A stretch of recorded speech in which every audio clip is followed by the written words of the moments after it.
1/3 of the adults in the US and Canada are on some type of diet, and another third are at least trying to maintain their weight.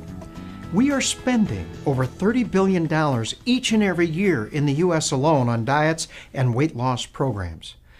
So what are we getting for our time, our money, and effort when it comes to diets and weight loss programs?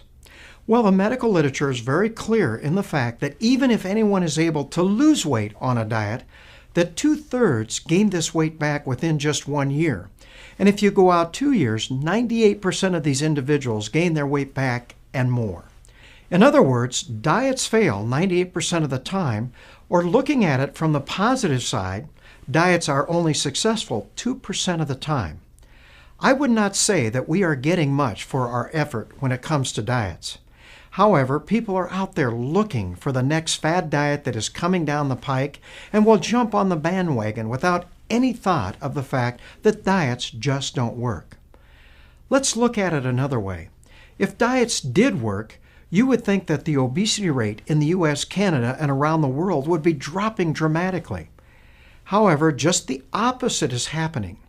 Over 2/3 of the adults and over 1/3 of our children in the US and Canada are now considered to be either overweight or obese. This has doubled and tripled over the past 2 decades in spite of Weight Watchers, the Atkins diet, Jenny Craig diet centers, and the list goes on and on. So you should be asking yourself, why don't diets work? The main reason diets don't work is the fact that they are a short-term solution for a long-term problem. Now, when a patient comes into my office and says, "Dr. Strand, I'm going to be going on such and such a diet." Now, I really don't care which diet they are going on.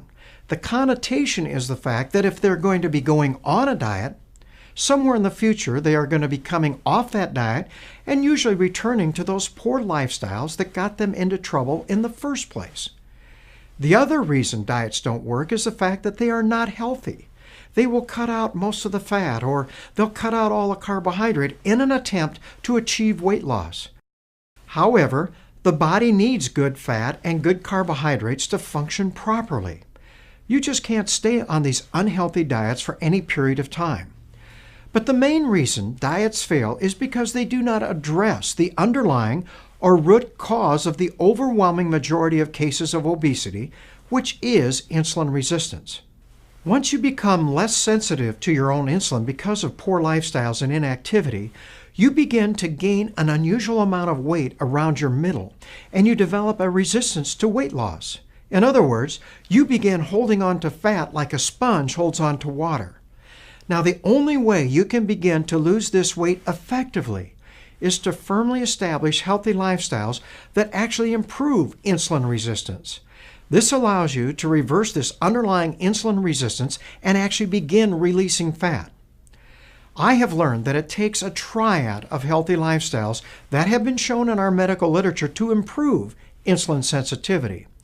This is a healthy diet that combines those good, healthy, low glycemic carbohydrates, those good fats and good proteins, along with a modest, consistent aerobic exercise program and nutritional supplementation. Each of these lifestyles improves insulin sensitivity from a different mechanism. And when you combine these together, it gives you the best chance of improving insulin sensitivity enough to allow you to actually tip back into a normal metabolic state and establish your healthy weight permanently.